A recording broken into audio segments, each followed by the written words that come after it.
Okay. This is our oldest son, James. At 2.5, James had open heart surgery. And as you can imagine, this was a pretty tumultuous thing that we had to go through. It was a lot of stress and anxiety. And during and after that, his grandfather, his beloved grandfather, got him one of his most favorite prized possessions, which was this tractor and trailer. And in fact, this picture of James was right after he got home from the hospital, and in the back in the trailer is his little brother. So he loved this toy, and for at least 2 years after surgery, James had this toy to play with, and he and his brother and then his sister who came along all got to play in this toy. The sad part about this toy is that it frequently got left in the driveway. And at the time, I was driving a Suburban, which was tall, and I would check behind me before I pulled out of the driveway and make sure that there was nothing back there. And one day I didn't. And the tractor was destroyed. And I was mortified. Horrible. It was awful because I knew that it was essentially my fault. I hadn't checked. I hadn't taken the precaution of looking to make sure that there was nothing behind me when I backed out of the driveway. So I found out many years later that I could have saved myself some heartache, and we could have saved the tractor if I'd done one specific thing. And tonight, what we're going to talk about is parking. I know this sounds like a really exciting topic, but it actually is. So there are two kinds of parking. The first one is called head-in or forward parking. And this is what it looks like. You can see how the car actually maneuvers into an empty space down at the bottom. But as you look at the empty space at the bottom, you can see that that car has to actually cross over the lines of the parking spot in order to get into that spot. It is the geometry of the situation that causes a car to have to do that. This is what we've always done. So why do we park head-in? Because it's traditional. It's what we've always done. We all learned how to drive, and almost all of us learned that when you went to park, you just pull into a parking spot. We used to think, or most of us still think, that it's easier to pull in head first at a parking spot. And we also think it's quicker. So easy. You see a spot, you pull in, you're done, you're there. But we shouldn't be pulling into our head in first to a parking spot. And the most important reason is safety. So when we are backing out of a parking spot, we have enormous blind spots. And another part of that blind spots is that we are backing, when we pull into a parking spot, we are pulling into a controlled space. When we are backing out of a parking spot, we are backing out into an uncontrolled space. It's a much bigger area, and there's a lot of things that can happen. And the backs of our cars have less visibility, and it's just harder to see what's going on back there. And we shouldn't do it just because it's what we've always done. So I'm here to show you a better way, and that is back in. So they also call it tactical parking, fancy parking, and reverse parking. They call it tactical parking because in the military, they generally back in so that they can head out quickly if there's an emergency or something. Fancy parking and reverse parking is kind of the slang terms for it. This is what it looks like. So we have the same diagram, and you can see that the car pulls a little past the parking spot and backs in. And in the process of backing in, the car doesn't have to cross either of the lines of the parking bay. So it's actually easier to back in. So why don't we back in? It's too hard. Everybody thinks that backing up is harder, and sometimes it can be, but it's not necessarily true. We might have to make someone wait. If we're in a parking lot and there are cars behind us, there might be a car that's waiting to get past or to find another spot. And so we hate to make somebody wait. And people might think we're egotistical. Surprisingly enough, on the internet, when I started doing some research, I found that there's a whole group of people who think anybody who backs into a parking spot is a little egotistical, a little arrogant, because they're fancy parking. So why should we back in? Because it is actually easier.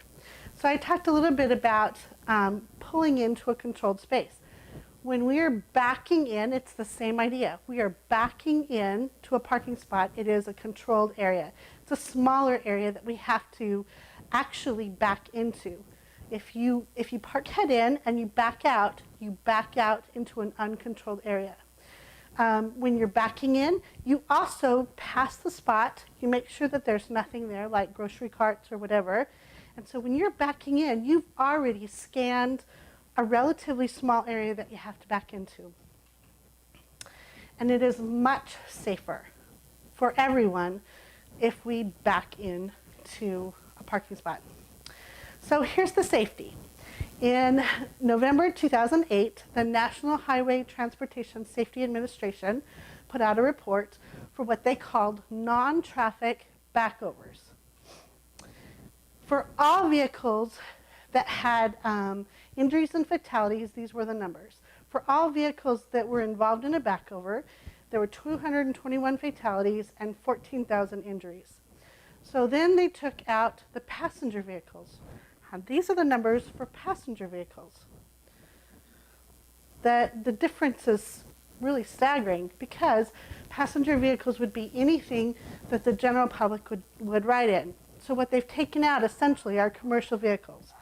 Commercial vehicles have a much smaller backover accident rate. So why the difference? Commercial vehicles are required to have backup alarms. How often are you on a construction job or driving through a construction area and you hear a vehicle backing up and you hear the backup alarm? That's required for all of the commercial vehicles that I've been around. Also, companies have safety policies. When I was working at BNF, all of our foremen and everybody who had a company vehicle was required by our company policy to back into a spot. Every month when we had our foreman's meeting, it was so funny. You'd look out in the parking lot and all of these big old work trucks and everything out there was all backed into the parking lot, to the parking spaces. It was kind of fun. So what about private vehicles? Commercial vehicles have a system. What do we have for private vehicles? Well, a lot of newer cars have backup sensors. They also have backup cameras. Those are new and those are good. And we can have safety practices that help us be safer in backing up. Our missionaries in our ward several years ago, whenever a missionary was backing out of a parking spot or anything, they had to have a spotter. So one of the missionaries was driving, and the other one had to get out and spot in the back to make sure that they didn't hit anything or anyone. So we're going to talk about tips and tricks. Are you nervous? Is it a little nervous? The idea is that you practice first.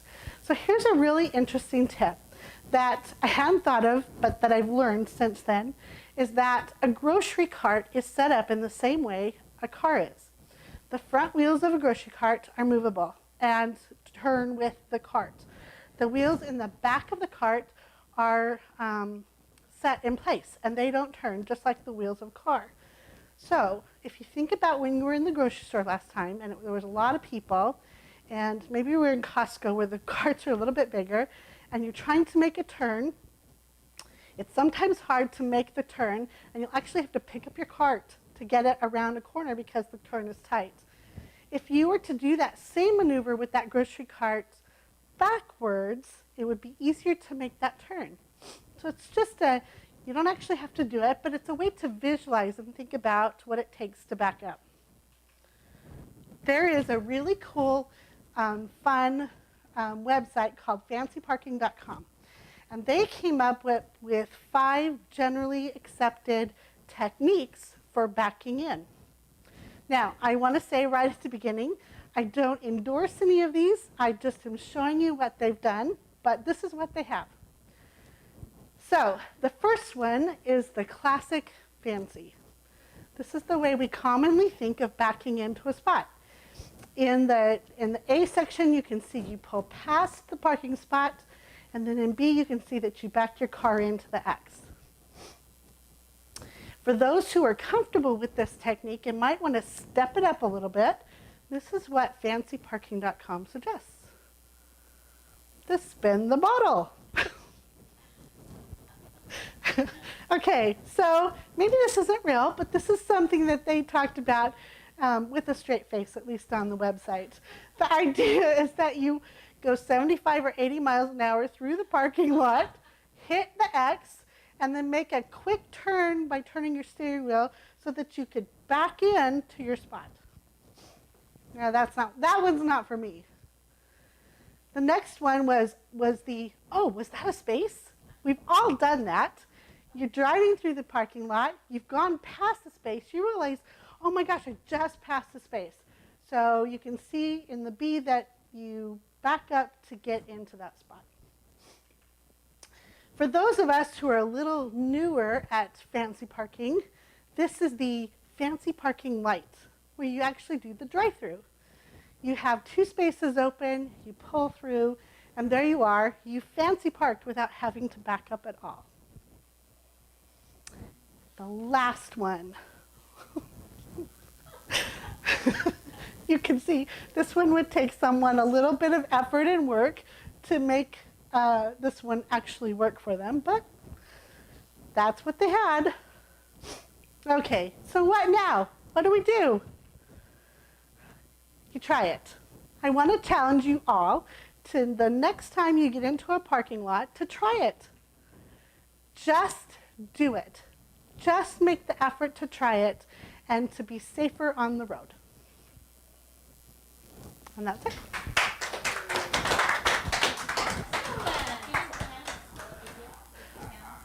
Oh, yeah. I actually have to put your names. I have to put the names of who came and